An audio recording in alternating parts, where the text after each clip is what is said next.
Baik, Bismillahirrahmanirrahim. Assalamualaikum warahmatullahi wabarakatuh. Salam sejahtera bagi kita semua.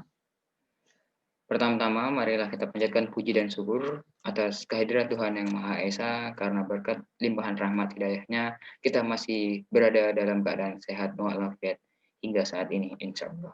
Dan terima kasih kepada kawan-kawan yang telah mengklik video ini dalam upaya mengetahui bagaimana sih bela negara itu, khususnya cinta tanah air. Dimulai dari, izinkan saya memperkenalkan diri. Nama saya Reza Nur Iman Abadi, NIM 114200034 dari Teknik Lingkungan UPN Veteran Yogyakarta angkatan 2020, lahir di Tanah Grogot 14 November tahun 2001, dan sekarang berdomisili di Sangatta Utara, Kabupaten Kutai Timur, Provinsi Kalimantan Timur. Baik, selanjutnya di sini pada video kali ini saya akan membahas mengenai tema yaitu cinta tanah air, di mana saya memberi judul pada presentasi saya pada hari ini yaitu cinta negerimu harus peka tiap hari. Pada video ini, khususnya pada saat ini, saya mencantumkan gambar, yaitu gambar anak panah yang tepat menancap di tengah-tengah papan panah, yang berarti kita harus memiliki tujuan yang spesifik dan khusus hingga bisa mencapainya. Pada video kali ini, saya akan membahas berbagai hal seperti apa itu cinta tanah air, kenapa kita wajib cinta tanah air, bentuk-bentuk konkretnya seperti apa, dan tentunya ada kesimpulan dan tak lupa ada daftar pustaka. Baik, tanpa panjang lebar, langsung saja kita masuk ke pembahasan. Pertama, apa itu cinta tanah air? Mungkin dari teman-teman sebagian mengetahui cinta tanah air, apakah harus dengan membawa bendera merah putih kemana-mana, atau memakainya di atas kepala, atau bisa juga dengan berkeliling Indonesia, mencicipi segala makanan yang ada, memakai baju daerah, dan berbagai hal. Dan atau mungkin hanya cukup dengan memakai kaos bertuliskan I love NKRI. Ya, mungkin dari berbagai teman-teman ada yang seperti itu. Tapi sebenarnya tidak. Cinta tanah air merupakan perasaan bangga dan ikut memiliki sebuah wilayah tertentu, khususnya Indonesia. Perasaan ini diwujudkan dalam sikap rela berkorban untuk melindungi wilayahnya dari berbagai gangguan dan ancaman, atau yang biasa kita sebut dengan ATHG. Masuk ke slide selanjutnya, kenapa kita wajib cinta tanah air? Kenapa cinta tanah air itu penting? Cinta tanah air adalah cinta kepada negara tempat kita dilahirkan, dibesarkan, dan memperoleh kehidupan di dalamnya. Karena dari negara kita tersebut, semua yang kita butuhkan dapat kita nikmati, seperti sandang, papan, dan pangan. Cinta tanah air adalah sama saja rela berkorban demi kepentingan negara, memajukan kehidupan bangsa, mencerdaskan diri demi ikut berpartisipasi dalam rangka proses pembangunan tanah air. Menghayati arti cinta tanah air memanglah bukan masalah yang mudah, perlu kesabaran dan kerendahan hati untuk menjalankannya, dikarenakan banyak ancaman dan tantangan yang dapat datang dari mana saja, baik itu dari diri kita sendiri maupun dari luar diri kita sendiri, baik itu dari dalam negeri maupun dari luar negeri. Perlu diingat bahwa mencintai dan menjaga tanah air Indonesia, negara sendiri dengan sepenuh hati adalah bentuk pengorbanan yang merupakan bagian dari iman. Jika dalam agama Islam disebut dengan fisabilillah, orang yang berjuang di jalan Allah. Masuk ke bentuk-bentuk konkretnya. Bentuk-bentuk konkret yang saya maksud di sini ada berbagai hal. Saya membahas dari mulai satuan terkecil yang menurut saya ini adalah satuan terpenting di saya masih sekolah. Ya, di sini pertama adalah kepramukaan. Pendidikan kepramukaan adalah proses pembentukan kepribadian, kecakapan, akhlak mulia, pramuka melalui penghayatan, pengamalan nilai-nilai kepramukaan, sistem pendidikan keluarga yang dilakukan di alam terbuka dalam bentuk kegiatan yang menarik, menantang, menyenangkan, sehat, teratur, dan terarah dengan menerapkan prinsip dasar kepramukaan dan metode kepramukaan agar terbentuk kepribadian dan watak berakhlak mulia, mandiri, peduli, cinta tanah air, serta memiliki kecakapan kehidupan sesuai Undang-Undang Dasar 1945, Pancasila, Trisatya, dan Dasar Dharma Pramuka. Di slide kali ini, saya mencantumkan 3 foto, di mana foto yang di tengah adalah sebagian dari teman-teman saya yang merupakan Dewan Ambalan SMA Negeri 1 Sangatta Utara,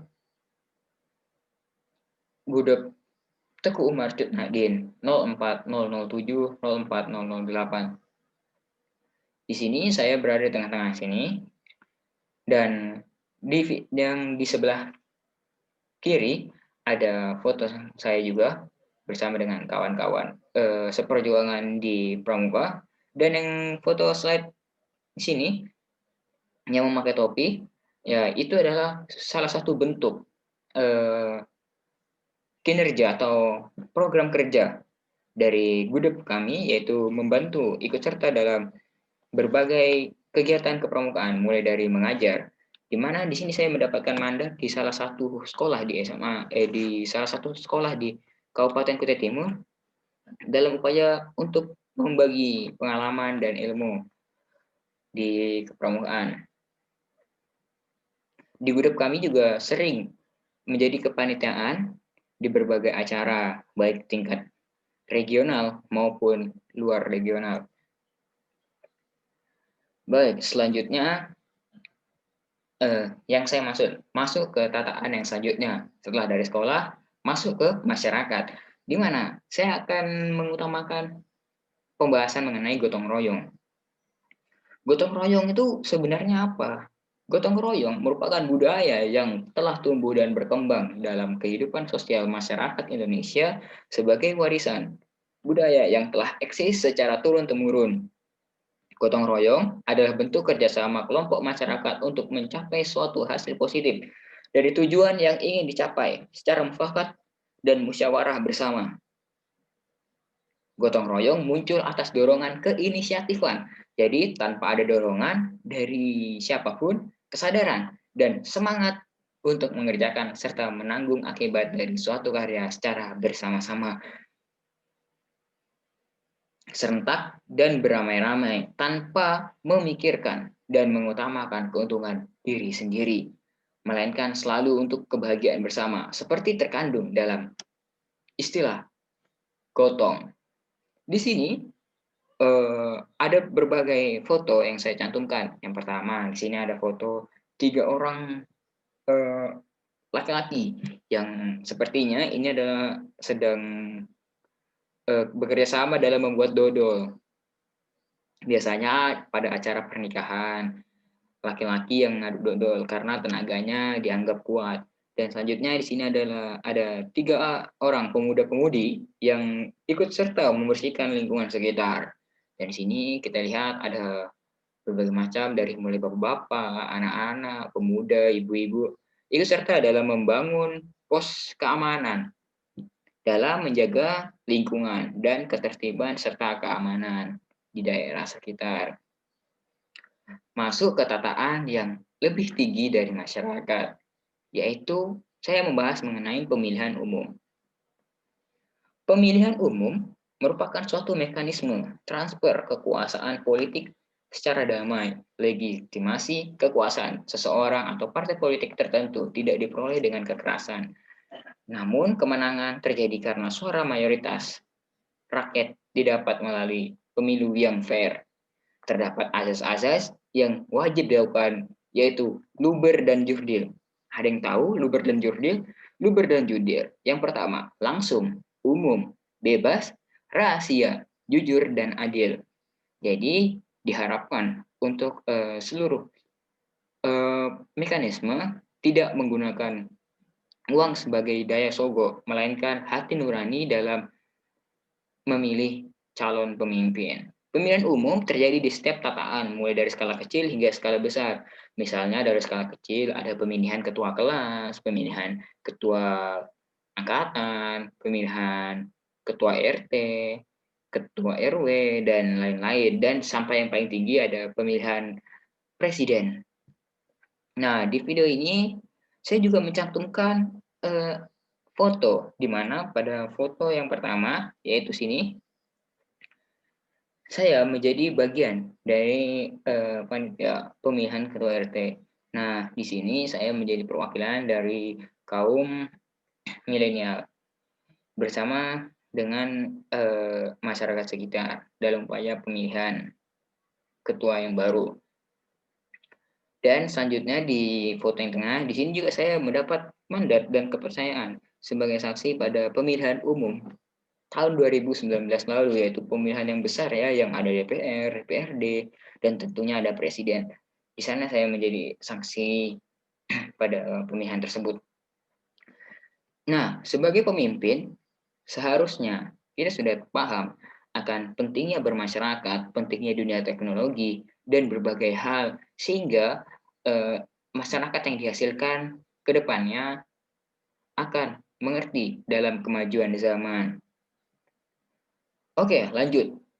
Oh, ternyata kita sudah sampai di penghujung slide ini ya. Yang saya akan sampaikan tentunya adalah kesimpulan. Kita dapat paham dan mengerti mengapa kita perlu menanamkan di dalam rasa hati kita dan paling nyaman dalam harus mempunyai rasa cinta tanah air kita sendiri dan telah memberikan penghidupan selama kita hidup di dunia ini. Dan patut harus selalu bersyukur kepada Yang Maha Kuasa atas kekayaan yang dimiliki oleh negara kita, antara lain hamparan sawah yang menghijau, deretan gunung yang menjulang tinggi, yang siap kokoh pulau-pulau di negara kita ini, yang memang negara kita dikenal dengan negara kepulauan. Negara kita juga dikenal dengan kehidupan alam laut yang kaya akan tanaman laut dan binatang lainnya yang merupakan salah satu sumber kehidupan kita. Keberagaman suku yang berbeda-beda tetapi tetap memegang prinsip Bhinneka Tunggal Ika, yang walaupun berbeda suku, bahasa, adat istiadat, tetapi kita tetap satu, dan semua itu masih banyak hal lainnya yang patut kita syukuri dan mengerti bahwa memanglah kita patut cinta kepada tanah air kita ini. Karena rasa cinta itu melahirkan rasa ingin memiliki, menyayangi, dan selalu ingin menjaga keutuhan negara kita, negara Indonesia yang kaya raya ini. Oke, baiklah, kita sudah sampai di penghujung slide pada hari ini. Tentunya saya ingin undur diri. Terima kasih kepada teman-teman yang telah menonton video kali ini. Kurang lebihnya, mohon maaf, saya ucapkan terima kasih. Nah, ini ada daftar dokumen negara yang sangat rahasia ya. Ada daftar pustaka yang pada slide pada hari ini. Terima kasih saya ucapkan.